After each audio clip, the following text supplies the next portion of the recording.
Hi, welcome to an extra super duper edition of That's Craft Detection.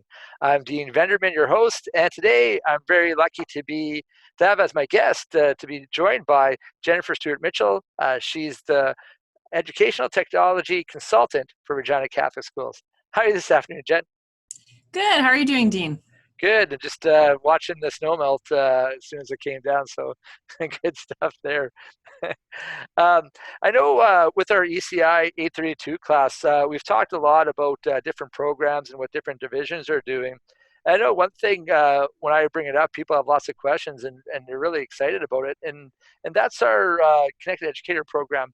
Would you mind filling us in a little bit more on what the Connected Educator program is? Sure. So the Connected Educator program, we started back in 2016. Of course, prior to that, had completed a little bit of research about it, but just to give you a quick synopsis about what the Connected Educator project is. It's a collaborative network of teachers working together, looking at how we explore integrating technologies. So it's not just like people right away think, oh, they have one-to-one devices. That's part of it in some cases if you're teaching from grades 3 to 12. But the Connected Educator project is a group of teachers all working together, learning from each other, looking at different ways that we can integrate technology in innovative ways. So it's not about the device. That's really actually kind of our motto. It's not about the device. It's about a collaborative, connected community, all working together, all trying to inspire each other, learn from one another, and provide opportunities to also teach others and help others learn, explore different ways of integrating technologies. So our connected educators, it doesn't matter what like their comfort level is. Our motto is also to lead from where you stand, that it's about sharing your learning, building capacity in others. And it's not enough to kind of be a shining star in a building, but really it's about helping others move forward. And like I said, it's not just about the devices, it's about innovative approaches to teaching and learning using not just digital tools, but 21st century practices. So we really strive to build the capacity in others to not only within our students, but also within our school communities and also within the school division. Yeah, I know that's amazing because I know it's definitely grown my professional learning community as well. And we also talk about COPS, community of professional practice. So I know we've done things like, when we have Institute days, we get together and we're sharing ideas and do like an EdCamp style talk. I know that we do like our Skype Summit series right now. I know there's just one that on Tuesday night about book clubs and that type of thing. I know I did one on using Skype in the classroom and that type of thing.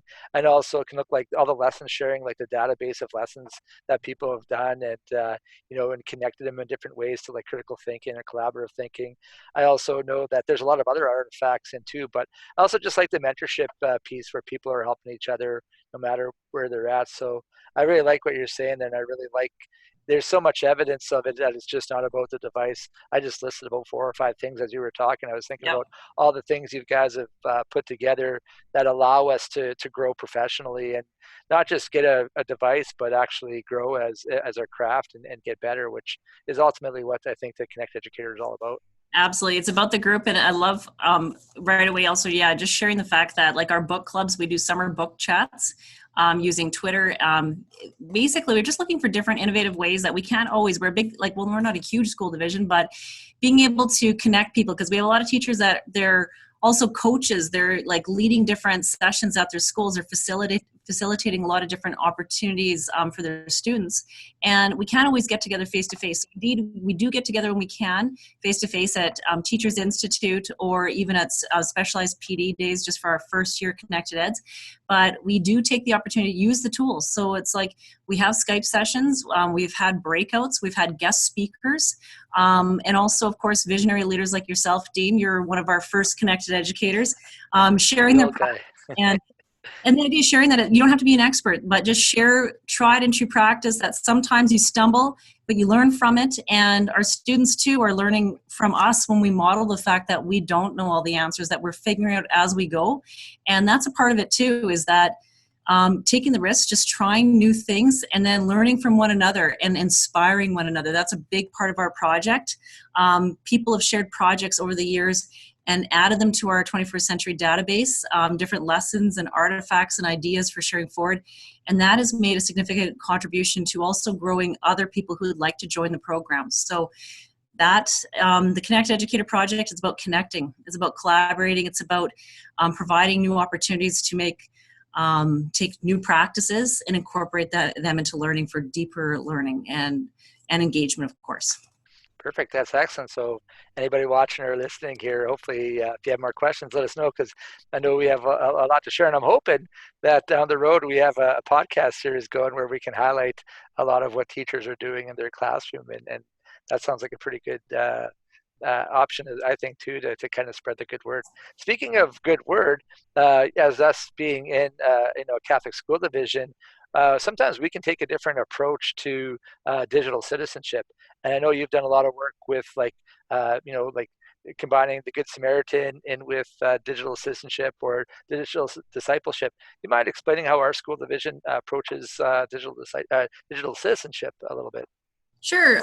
So, of course, being a digital citizen, if that is something, an essential skill that our students need as they are engaging online. The way we approach it is that you are the same person face-to-face as you are online.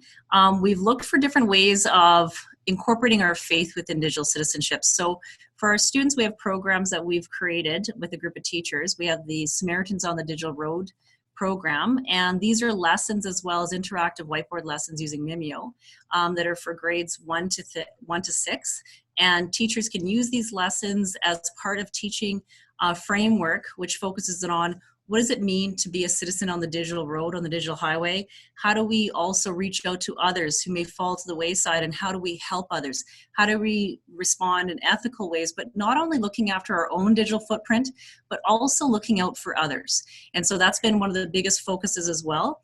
In addition to providing those or creating those resources for grades 1 to 6, we also have resources for grades 7 and 8 that are a part of using Moodle, which is a learning online platform that we have within the school division. So it's a digital citizenship course. We have course A and course B, depending on the year, because we have a lot of grades 7, 8 splits, so we don't want to have a repeat program. And so basically that involves students going through different lessons using Moodle. And so part of it, they're using an online platform for learning about digital citizenship. And it's also going to provide them the transferable skills from when they move into high school for other learning opportunities to join, like learning online. So that's one of our programs. And then also in high school, we work with the high school teachers, particularly with Catholic studies, and incorporating digital citizenship as well with that, and looking at the digital discipleship program. So there's been lessons created with Catholic studies teachers and incorporating that, but also, of course, digital citizenship. We've worked with all of the high schools just in looking at how do you incorporate digital citizenship across curriculum in a meaningful and authentic way. So it may be as simple as, incorporating like that when you are in shop or you're working in construction, that's a good time to maybe park the device if you are working with dangerous equipment, and why is that? And so looking at some of those safety components with it like as part of digital citizenship. But really in terms of faith, that's the biggest component has been through the Catholic studies course, and looking at different ways that we can reach out to others, ensure that when people fall to the side of the road, that we are there to reach out to them. It's not just about protecting our own footprint, but also ensuring that we are including others along the crossroads, sort of like Jesus would have reached out to those at the crossroads. Right. We're doing the same thing, only think of it as being the digital crossroads. That's amazing, and that goes to a lot of the themes that we have in our class as well. And I really like the way you're building everything and tying it all together. So that actually leads to kind of the gist of our interview, and that's to get a little bit more on a specific part of digital citizenship. And that's the kind of, I know with the Connect Educator program, we also do it too. We want to develop critical thinkers. So I have a few questions here, just kind of about more as like fact checking and just kind of, seeing what's good or what's maybe not so good and the difference between that. And that actually goes nicely with, our digital disciples too, right? Making good decisions. So my first question with that is there a time you've run into a problem with fake news as an educator or even in your personal life? And how did you use it as a teachable moment? Huh. That's funny you mentioned that. Okay. When I think about a time I ran into fake news, actually, I think about Facebook. There's so much stuff that's put on there in terms of politics, even like just ads, things that obviously you can tell, like, okay, this can't be for real. So, like I know that there's the CRAP framework that sounds like you're exploring with this. Also, just triangulating research, like just checking to see if you can find 3 sources to validate whether or not, if you kind of question it, validate the sources to make sure that if you find in 3 valid places, that it's probably correct. I know there's different websites as well that, is it Schmoop that was really popular for a while? Snopes. Scope, I don't know where that came from. Snope. Yeah. No, I know what you're talking about. anyways, I think that's something else. But that was a place that people could always do a lot of fact checking, especially, I don't know, when Trump was saying everything was fake news. And so Yeah. that gained a lot of popularity. Yeah, basically, I just check if I can do a quick search on 3 different sources. That's what I look at. Do I do that every time? No. Have I come across a situation, where that has happened? Yes, actually, it was on Facebook. It was last year. I had a relative, an aunt, and she loved using Facebook, and she had posted something that was definitely not true. And I thought, this can happen to anyone. So I just reached out to her via Messenger, because it's not something you want to broadcast and like embarrass a person or shame them because they didn't know, and just said, hey, you might want to do a fact check on this, because as a matter of fact, I know this is not correct. Just make sure that you're double checking before you post on Facebook. And that was an example right there where it can happen to a relative. And it's always nice just to be able to directly message them rather than point it out so everyone can see the mistake. Right. I love how efficient you are, because you also answered my second question too, about a strategy and about things that you would do to fact check besides Snopes or I like how you said triangulation, because actually I interviewed one of the guys. His name's Howard Reingold. He wrote NetSmart. That was exactly what he talked about. So it's good to hear that people are using it and thinking of that. Is there anything else you might do with a fact check or to check a source, or give a strategy out that you maybe use with kids or you've done in your practice?